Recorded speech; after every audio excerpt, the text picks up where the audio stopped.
Everyone, हम class 12 maths का एक इम्पोर्टेंट क्वेश्चन डिस्कस करते हैं। आप में से एक बच्चे का डाउट है, तो सक्षम आई विल ट्राई कि ये आपका डाउट क्लियर हो।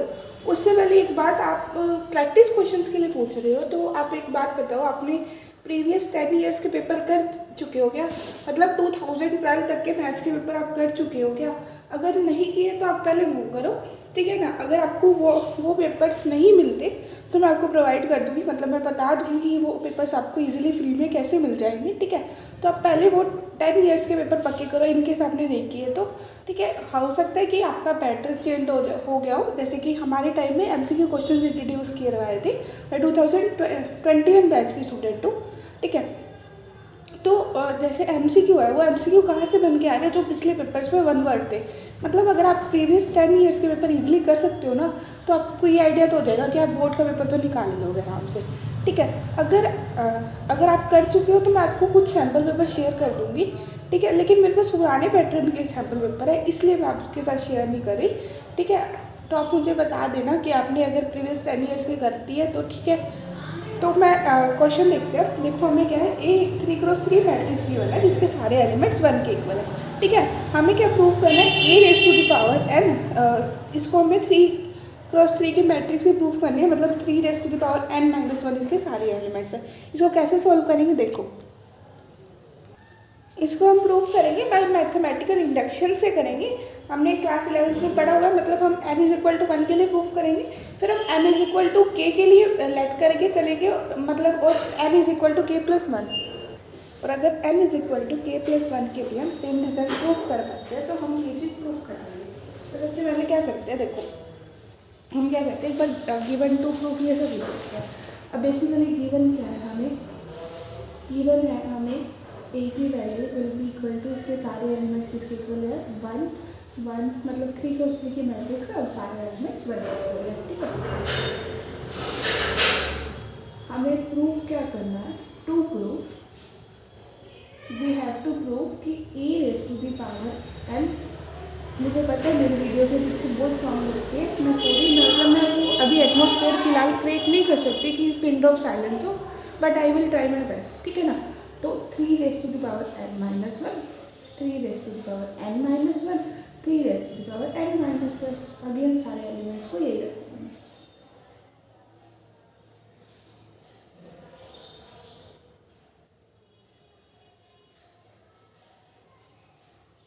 ओके, अब बात करते हैं प्रूफ की। We will prove this by mathematical induction, ठीक है। मैथमेटिकल इंडक्शन ही होती है आई थिंक। अगर फिर भी गलत वर्ड हो तो आप कमेंट कर देना कि दिस इज रॉन्ग, ठीक है। तो सबसे पहले करते हैं वो n=1। वैसे तो यही आएगा, बाई चांस अगर इंडक्शन की स्पेलिंग गलत हो तो इग्नोर करना, ठीक है। तो a raise to the power 1, ठीक है। 3 raise to the power 1-1, 3 raise to the power 1-1, 3 raise to the power 0, मतलब सारे एलिमेंट्स बनेगी।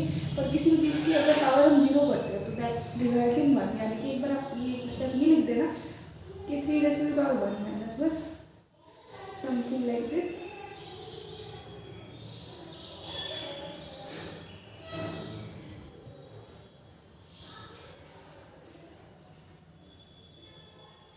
ठीक है, मतलब सारे एलिमेंट्स क्या बन रहे हैं? 3 रेज टू द पावर 0। एक स्टेप और लिख के आप 3 रेज टू पावर 0 लिख सकते हो, या फिर आप डायरेक्ट क्या लिख सकते हो?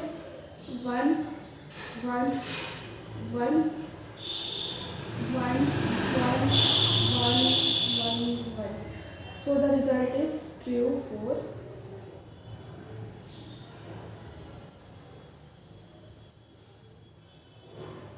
n=1। n=1 के लिए हमारा जो ये रिजल्ट है ना वो ट्रू है। अब बात करते हैं, लेट अस अज्यूम करते हैं कि रिजल्ट जो है ना वो ट्रू है, n=k। लेट अस अज्यूम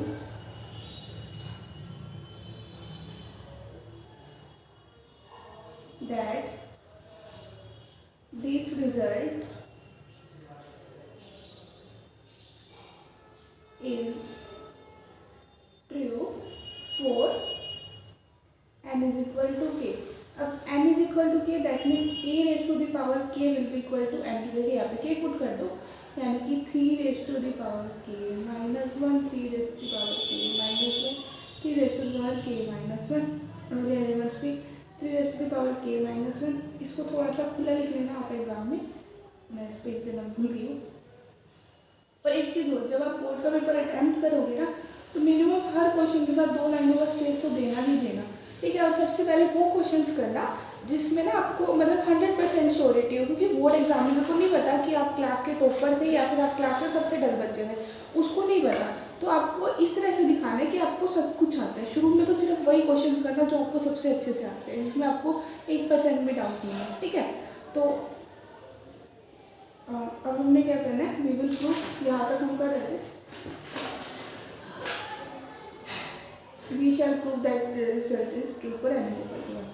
तो मतलब जैसे आपके शायद इस बार MCQ क्वेश्चंस है, तो MCQ क्वेश्चंस को मतलब आप पे डिपेंड करता है कि आपको अगर श्योरिटी है बिल्कुल ढंग से आता है तो करना सबसे पहले, लेकिन मेरे अकॉर्डिंग सबसे पहले आपको दूसरे क्वेश्चंस करने चाहिए और एक टाइम पे एक ही सेक्शन उठाना। मतलब यूँ नहीं कि पहले आपने 1 क्वेश्चन किया और उसके बाद आप डायरेक्ट 10th क्वेश्चन में आ रहे हो।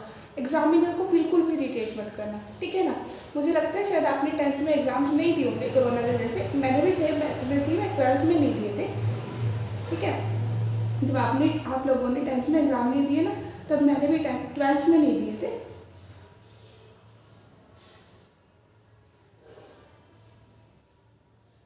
एग्जामिनर को बिल्कुल भी इरिटेट मत करना, जितना साफ लिख सकते हो वो वाला पेन ले जाना जिससे आपकी स्पीड बने। मेरे अकॉर्डिंग इस तरह के पेनों से ज़्यादा स्पीड बनती है, बाकी वो आप पे डिपेंड करता है आप किस में कम्फर्टेबल हो।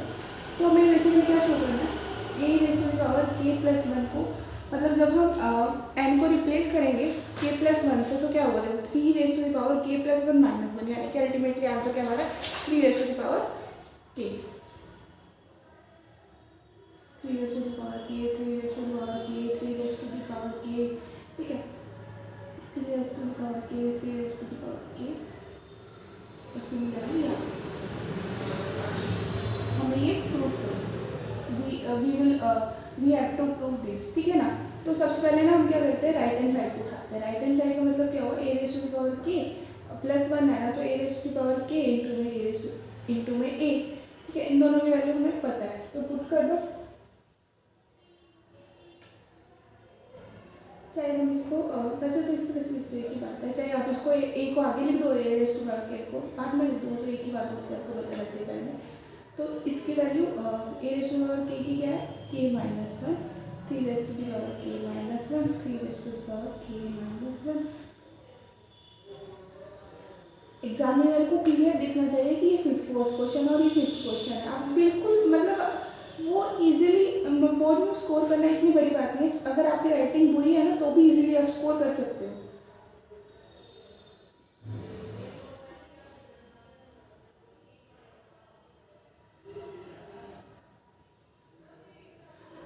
जस्ट हमने दोनों मैट्रिक्स का वो पुट किया, ठीक है ना।